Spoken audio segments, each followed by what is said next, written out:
வணக்கம். இது உண்மையின் அலசல். தமிழ் மக்களுக்கு எதிராக நிகழ்த்தப்பட்ட இனப்படுகொலைகளை மூழ்கடிக்கும் முயற்சியிலேயே அரியாலை சித்துப்பாத்தி மனித புதைகுழி அகழ்வை மேற்கொள்வதில் அனுர அரசு தயக்கம் காட்டுவதாக தமிழ் தேசிய மக்கள் முன்னணியின் தலைவரும் நாடாளுமன்ற உறுப்பினருமான கஜேந்திரகுமார் பொன்னம்பலம் குற்றம் சாட்டியுள்ளார்.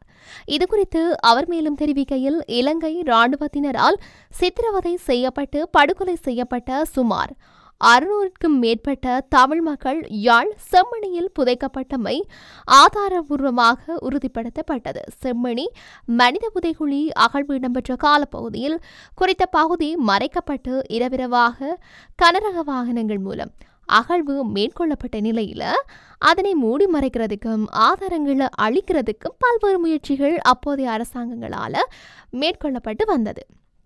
அதே போலத்தான் தற்போதைய ஜேவிபி என்கின்ற தேசிய மக்கள் சக்தி அரசாங்கம் அண்மையில் அரியாலை சிந்துபாத்தே மயானத்தில் மனித எச்சங்கள் கண்டுபிடிக்கப்பட்ட நிலையில தான் அதனை அகழ்வதற்கு அனுமதி வழங்காது இழுத்தடிப்பு செய்கின்றார்கள். அரசாங்கத்தை பொறுத்தவரையில மனித புதைகுழி ஒன்று அகழ்வதற்கு 20 லட்சம் ரூபான்றது சிறிய தொகை. அதனை வழங்குவதற்கு கூட தற்போதைய அரசாங்கம் அக்கறை செலுத்தாது இழுத்தடிப்பு செய்கின்றது. குறித்த மனித புதைகுழியை தமிழ் பேராசிரியர் ஒருவர் ஆய்வு செய்வதற்காக அமர்த்தப்பட்ட நிலையில அவரை கூட தற்போதைய அரசாங்கம் மாற்றுவதற்கான ஒரு காய் நகர்த்தல்களை மேற்கொண்டு வரதாகவும் செய்திகள் அறிய கிடைத்திருக்கின்றன. தற்போதைய தேசிய மக்கள் சக்தி என்கின்ற ஏவிபியினர் தொடர்பில் தமிழ் மக்கள் சரியாக விளங்கிக் கொள்ள வேண்டும். இறுதி யுத்த காலத்தில் போர் நிறுத்தத்தை விரும்பாத இராணுவத்திற்கு ஆட்களை திரட்டி தமிழ் மக்களுக்கு எதிராக இனப்படுகொலைகளை மேற்கொண்டவர்கள் பேரை மாற்றிக்கொண்டு தமிழ் மக்களுக்கான தீர்வை தரப்போகின்றோம் என மக்களை ஏமாற்றி தமது சிங்கள ஏகாபத்திய நிகழ்ச்சி நிரல்களை அரங்கேற்றிய வண்ணம் இருக்கின்றார்கள். இறுதி யுத்தத்தில் தமிழ் மக்கள் இனப்படுகொலை செய்யப்பட்டதும் வலிந்து காணாமல் ஆக்கப்பட்டமை தொடர்பிலும் சர்வதேச விசாரணைகளை மூடி மறைக்கும் செயல்பாடுகளில் தேசிய மக்கள் சக்தி அரசாங்கம் ஈடுபட்டு வருகின்றது. தேசிய மக்கள் சக்தியினர் தமிழ் மக்களுக்கு எதிரானவர்கள் என்பதற்கு தற்போது படலந்த விவகாரம் மிக சரியான உதாரணமாகும். அதாவது தேசிய மக்கள் சக்தி அரசாங்கத்தின் இரட்டை வேடத்தை தமிழ் மக்கள் அறிந்த விவகாரமாக படலந்த விவகாரத்தை கொள்ளலாம். அது மட்டுமில்லாம இந்த படலந்த வீட்டு திட்ட குடியிருப்பில் சித்திரவதை செய்யப்பட்டு படுகொலை செய்யப்பட்ட தமது தோழர்கள் தொடர்பான விசாரணைகளுக்கு சர்வதேச தரப்புகளை இணைத்து மேற்கொள்வதற்கு தயார் என்றும் கூறுகின்றார்கள்.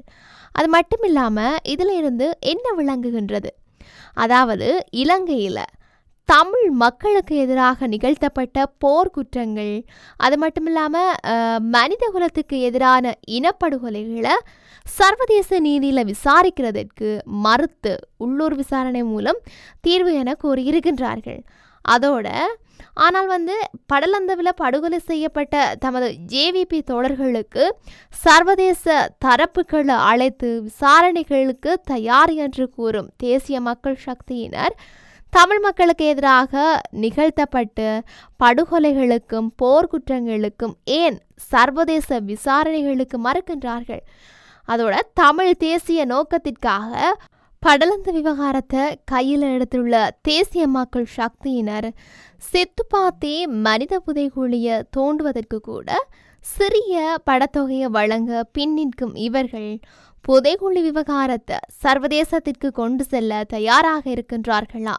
ஆட்சி பொறுப்பை ஏற்று 6 மாதங்கள் கடந்து சென்றிருக்கின்ற நிலையில ஜேவிபி என்ற தேசிய மக்கள் சக்தி தொடர்பில் தத்துவார்த்த நீதியாக தமிழ் மக்கள் உணர ஆரம்பித்து விட்டார்கள். ஆகவே தமிழ் மக்களை தத்துவார்த்த ரீதியாக அழிப்பதற்கு பல்வேறு செயல் திட்டங்களை வகுத்து கொடுத்த தற்போதைய தேசிய மக்கள் சக்தியை தமிழ் மக்கள் விரட்டியடிப்பதற்கான காலம் கனிந்துள்ளது என அவர் மேலும் தெரிவித்துள்ளார். ஆகவே என்னதான் நடக்கப் போகுது என்று சொல்லி நாங்களும் பொறுத்திருந்து பார்க்க வேண்டிய ஒரு கட்டாய தேவை இருக்கின்றது. எனவே மீண்டும் ஒரு பதிவினூடாக சந்திக்கலாம். வணக்கம்.